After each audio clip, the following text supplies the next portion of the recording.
Bismillahirrahmanirrahim. Assalamualaikum warahmatullahi wabarakatuh. Alhamdulillahi rabbil alamin. Wassalatu wassalamu ala asrafil anbiya'i wal mursalin wa ala alihi wa sahbihi ajmain, amma ba'd.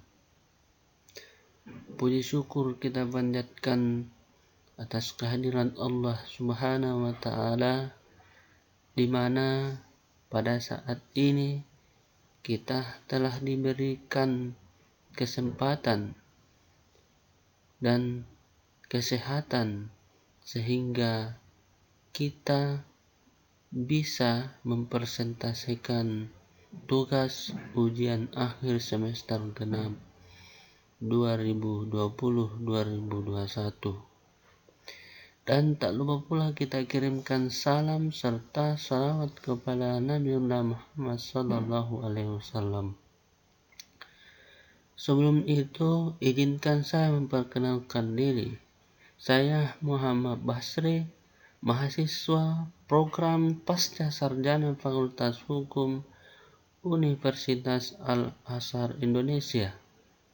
Pada kesempatan ini, saya akan mempresentasikan makalah yang diberikan oleh dosen yang bersangkutan dengan mata kuliah Hukum E-commerce, Hukum Elektronik E-commerce. Adalah dosen pengampu Dr. Maslihati Nur Hidayati SH MH. Judul makalah yang saya angkat pada saat ini yaitu tinjauan umum tentang perdagangan elektronik serta aturan-aturan yang terdapat pada dunia cyber. Perlu kita ketahui bersama bahwa latar belakang kemudian judul yang saya angkat ini saya kira ada latar belakang yang kemudian saya angkat judul tersebut, di mana latar belakang tersebut yaitu kita sadari bahwa internet sudah menjadi permasalahan khusus semenjak dimanfaatkan dalam kegiatan perdagangan atau bisnis yang dikenal dengan transaksi e-commerce. Diakui secara ekonomi, pemanfaatan internet telah memberikan nilai tambah dalam mempercepat proses transaksi. Tetapi secara yuridis, masalah pemanfaatan internet ini sangat riskan bagi para pihak karena karakteristiknya sangat berbeda dengan transaksi pada umumnya, sehingga sulit dijangkau oleh aturan-aturan hukum yang konvensional. Memang pada saat ini internet sangat memberikan pengaruh terhadap publik atau ke masyarakat. Pengaruh internet ini sangat besar termasuk pada perdagangan elektronik. Inilah menjadi tugas bersama khususnya para ilmuwan atau pelajar untuk menggunakan elektronik dengan baik di Indonesia saja maupun di dunia cyber pada umumnya. Juga perlu kita ketahui bersama bahwa perdagangan elektronik ini sangat berpengaruh saat ini yang biasa disebut juga adalah era digital, dan tidak sedikit orang melakukan perbelanjaan melalui elektronik. Karena memang pada era sekarang adalah era digitalisasi, hal-hal yang belum kita ketahui pasti akan dilihat di Google atau internet itu sendiri. Bahwa perdagangan elektronik Jika ditinjau dari Undang-Undang Nomor 16 Tahun 2016 tentang perubahan atas Undang-Undang Nomor 11 Tahun 2008 tentang informasi dan transaksi elektronik, dalam pasal 1.2 bahwa transaksi elektronik adalah perbuatan hukum yang dilakukan dengan menggunakan komputer, jaringan komputer, dan media elektronik lainnya.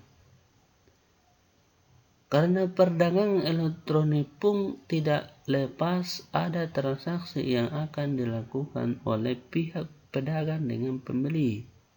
Melihat poin 2 tersebut, bahwa tergantung bagaimana caranya pelaku pedagang elektronik untuk melakukan transaksi, apakah menggunakan komputer, laptop, atau jaringan. Namun pada dasarnya harus menggunakan jaringan internet untuk melakukan transaksi secara elektronik. Ada beberapa faktor yang memperkuat proses transaksi perdagangan yang semua didasarkan karena kertas yang beralih ke media elektronik. Yang pertama, e-commerce memiliki kemampuan untuk menjangkau lebih banyak pelanggan, dan setiap saat pelanggan dapat mengakses seluruh informasi yang update dan terus-menerus. Kedua, e-commerce dapat mendorong kreativitas pihak penjual secara cepat dan tepat, dan pendistribusian informasi yang disampaikan berlangsung secara periodik. Kemudian yang ketiga, e-commerce dapat menciptakan efisiensi yang tinggi, murah, serta informatif.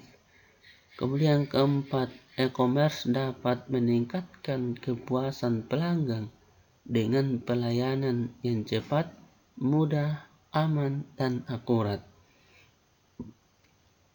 Dari 4 faktor tersebut di atas, penulis sepakat karena dengan perdagangan elektronik tentu lebih cepat aksesnya dibanding perdagangan manual. Apalagi saat ini dunia cyber atau dunia maya sangat berpengaruh di kalangan masyarakat. Bahkan anak-anak balita pada umumnya saat ini mereka lebih memilih gadget dengan membuka internet dibanding permainan yang diajarkan di sekolah. Dari latar belakang tersebut, maka penulis kemudian memunculkan suatu permasalahan, yaitu pertama, bagaimana tinjauan umum pada perdagangan elektronik. Kedua, apa saja aturan-aturan pada dunia cyber. Kemudian tujuannya, pertama, untuk mengetahui tentang tinjauan umum perdagangan elektronik. Kedua, untuk mengetahui aturan-aturan pada dunia cyber. Kemudian manfaat penulisan makalah ini tentu bagaimana bisa dijadikan rujukan atau referensi oleh mahasiswa, khususnya yang mencari data tentang perdagangan elektronik dan dunia cyber. Juga bisa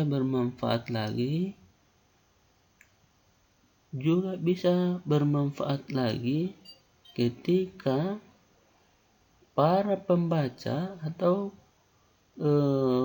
kemudian memanfaatkan sebaik-baiknya apa yang kemudian dapat atau dibaca pada makalah ini memang betul-betul bisa diamalkan. Selanjutnya, alih ke pengertian perdagangan elektronik dan cyber law.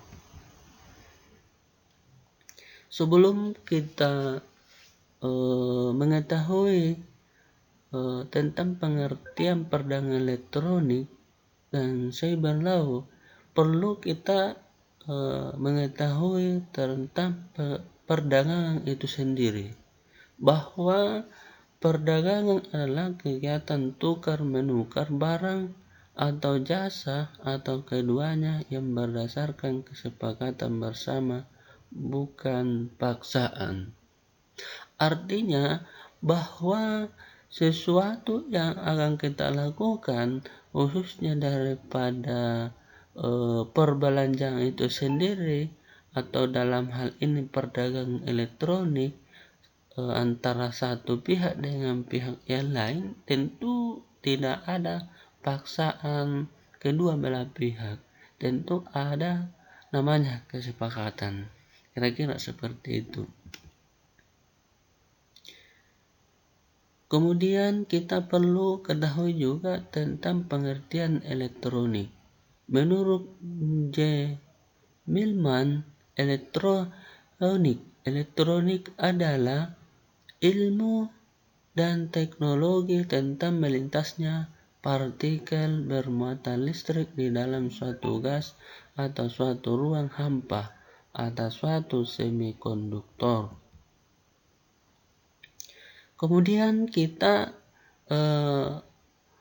mengetahui tentang perdagangan elektronik, bahwa perdagangan elektronik dalam bahasa Inggris, electronic e-commerce atau e-commerce, adalah penyebaran, pembelian, penjualan, pemasaran barang dan jasa melalui sistem elektronik seperti internet, televisi, dan jaringan komputer dan lain sebagainya.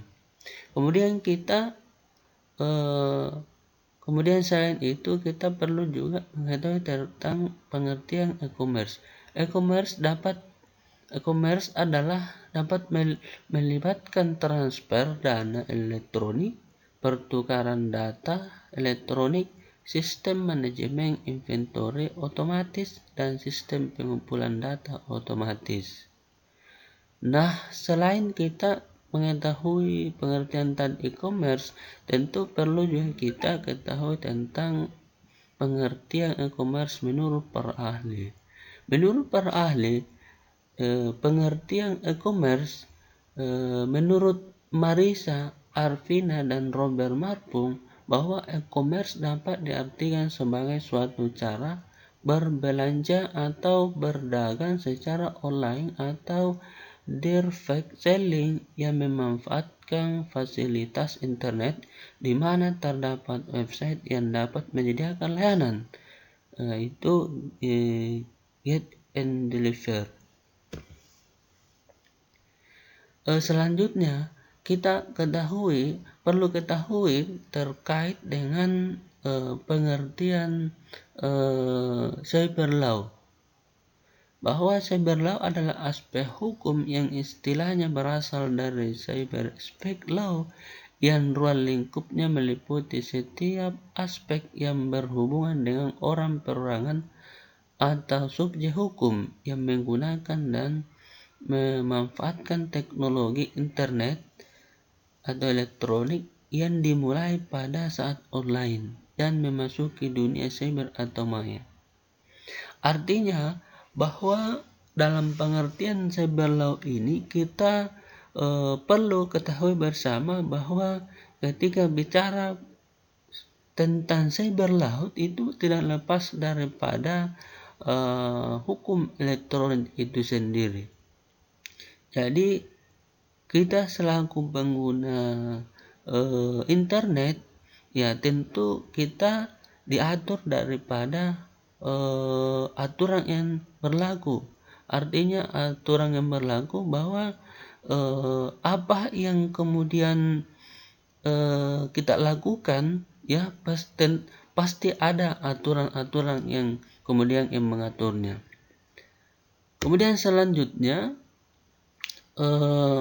maka kita perlu ketahui dari penjelasan kemudian di atas, kita mempertegas apa yang saya sampaikan di atas, bahwa bahwa perdagangan elektronik adalah proses jual beli yang dilakukan secara online. Karena kita ketahui bersama ketika bicara perdagangan elektronik ya tentu tidak lepas daripada internet. Kemudian bicara internet tidak lepas daripada yaitu kita harus online. Beberapa yang saya sampaikan yang ruang lingkup, kemudian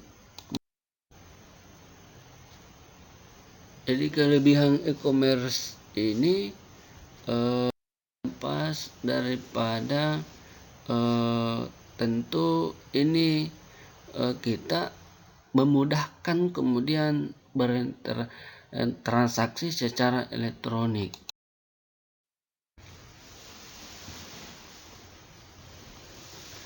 Jadi ada beberapa faktor, ada 5. Pertama faktor budaya, faktor sosial,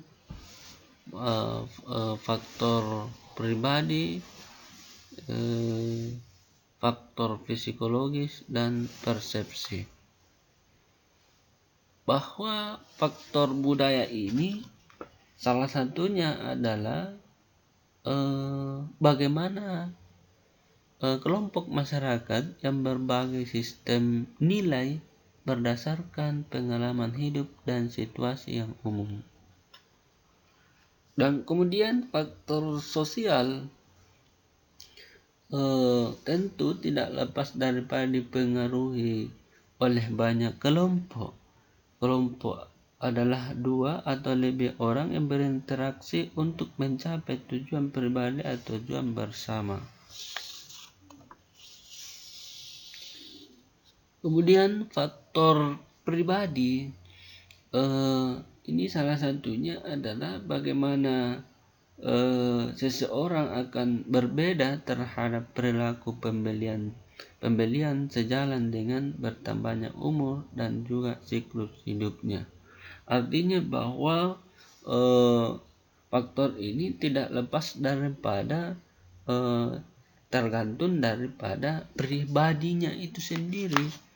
Ya, artinya apa yang ia lakukan, maka itu dia siap mempertanggungjawabkan atas apa yang dilakukan tersebut.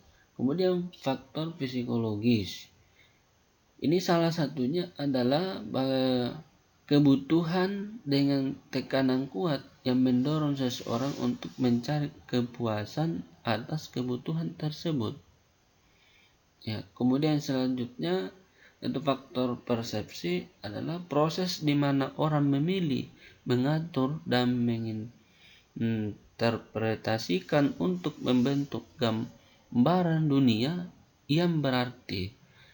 Jadi artinya bahwa penjualan melalui elektronik sangat dipengaruhi oleh faktor kepribadian dan faktor sosial. Tentu dari 5 faktor tersebut masing-masing berpengaruh. Kemudian manfaat e-commerce bagi organisasi atau perusahaan menurut Suyanto, pertama memperluas marketplace hingga ke pasar nasional dan internasional. Kedua, menurunkan biaya pembuatan, pemrosesan, pendistribusian, penyimpanan, dan pencarian informasi yang menggunakan kertas. Ketiga, memungkinkan pengurangan inventory dan overhead dengan menyederhanakan supply chain dan manajemen tipe. Keempat, mengurangi waktu antara outlay modal dan penerimaan produk dan jasa. Kemudian kelima, mendukung upaya-upaya bisnis proses reengineering. Keenam, memperkecil biaya telekomunikasi internet lebih murah dibanding VAN. ketujuh, akses informasi lebih cepat.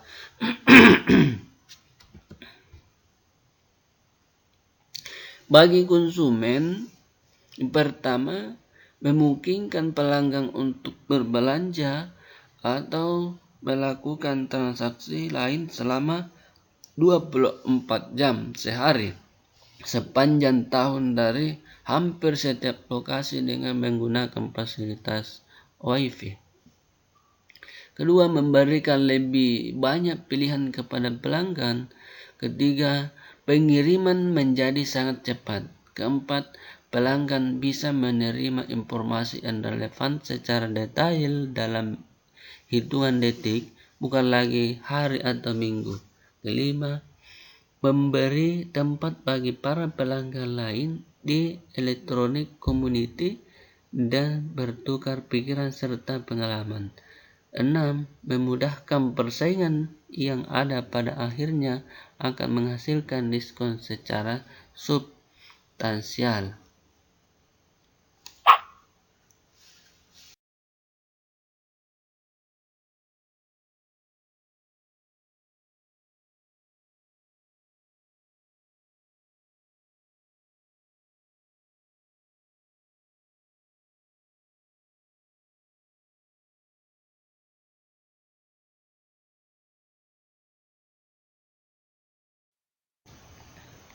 Tadi seperti yang tadi saya sampaikan bahwa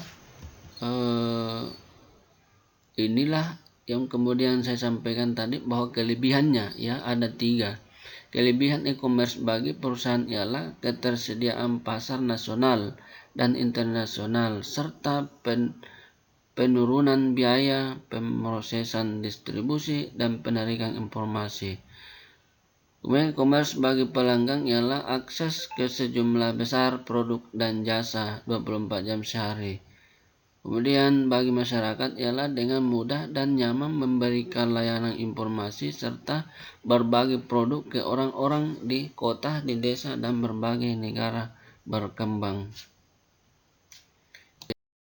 Jadi itu tadi beberapa ruang lingkupnya, yaitu masuk pada tinjau umum pada perdagangan elektronik. Ada 2 bahwa rukun dan syarat e-commerce.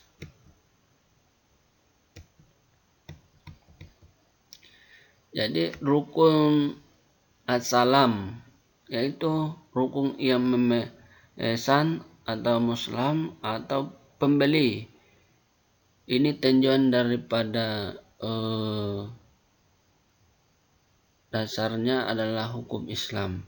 Kemudian yang selanjutnya, orang yang menerima pesanan atau muslim ialah atau penjual. Ketiga, modal atau uang. Keempat, sidhat atau ijab dan qabul atau ucapan. Jadi itulah tadi. Jadi kemudian syarat-syarat as-salam itu uangnya hendak dibayar di tempat akad. Berarti pembayaran dilakukan lebih dahulu. Kemudian kedua, berupa utang dalam tanggungan yang ditanggungkan hingga tempo yang jelas. Kemudian selanjutnya, barangnya dapat diberikan sesuai waktu yang dijanjikan, berarti pada waktu yang dijanjikan barang itu harus sudah ada. Kemudian selanjutnya harus berupa sesuatu yang spesifikasinya ditetapkan, yang nilainya akan berbeda dengan perbedaan spesifikasi tersebut. Kadarnya ditentukan, harga jelas disebutkan tempat penerimanya dan diserahkan di majelis akad. Dasar hukum transaksi e-commerce yaitu dari hukum Islam itu sendiri ada dalam Quran surah An-Nisa ayat 29 dengan artinya, wahai orang-orang yang beriman, janganlah kamu saling memakan harta sesamamu dengan jalan yang batil, kecuali dengan jalan perniagaan yang berlaku dengan suka sama suka di antara kamu. Dan janganlah kamu membunuh dirimu. Sesungguhnya Allah adalah Maha Penyayang kepadamu. Selain itu, adapun juga dalam Quran surah Al-Baqarah ayat 275 yang artinya, dan Allah telah menghalalkan jual beli dan mengharamkan riba. Ini potongan ayat ya, ayat daripada ayat 275 Quran surah Al-Baqarah. Kemudian selanjutnya bahwa aturan-aturan pada dunia cyber, ya perlu kita ketahui bersama bahwa aturan-aturan pada dunia cyber ini kan tidak lepas daripada tadi yang saya sampaikan awalnya, bahwa dunia cyber ini tidak lepas daripada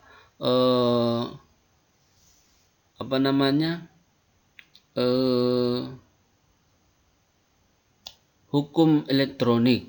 Ya, saya kira itu hukum elektronik. Jadi dasarnya itu adalah Undang-Undang Republik Indonesia nomor 19 tahun 2016 tentang perubahan atas Undang-Undang nomor 11 tahun 2008 tentang informasi dan transaksi elektronik. Pada dasarnya dalam pasal 1 mulai poin 1 sampai poin 23 artinya bahwa dalam transaksi elektronik ini ya jelas diatur dalam undang-undang itu sendiri. Ya, tentu kita harus betul-betul jeli untuk kemudian ketika kita bertransaksi atau melakukan transaksi dengan perdagangan elektronik. Kira-kira seperti dalam kesimpulan pada presentasi tersebut, pertama, bahwa tinjau umum perdagangan elektronik maka dapat menyimpulkan bahwa perdagangan elektronik sah menurut hukum Islam dan juga sah menurut kitab undang-undang hukum perdata. Artinya bahwa dalam melakukan transaksi, melakukan perdagangan elektronik dan melakukan transaksi itu tersebut artinya sah-sah saja kita lakukan, karena ini dilindungi oleh undang-undang itu sendiri, baik undang-undang baik kemudian dalam diatur dalam Al-Quran itu sendiri maupun diatur daripada KUH Perdata. Kemudian yang kedua, aturan-aturan pada dunia cyber, maka penulis dapat simpulkan bahwa dunia cyber juga bisa kita katakan adalah cyber law, dilepas daripada hukum elektronik. Ini diatur oleh dalam Undang-Undang Republik Indonesia nomor 11 tahun 2016 tentang perubahan atas Undang-Undang nomor 11 tahun 2008 tentang informasi dan transaksi elektronik. Artinya bahwa dalam proses untuk melakukan perdagangan elektronik itu sendiri ditinjau daripada dunia cyber itu ada landasan, itu landasannya daripada undang-undang itu sendiri. Artinya bahwa kita ini harus mengetahui dasar-dasar kemudian perdagangan elektronik kemudian sebelum kita melakukan transaksi. Ya, saya kira itu dalam presentasi ini. Saya ucapkan terima kasih. Billahi taufiq fastabiqul khairat. Wassalamualaikum warahmatullahi wabarakatuh.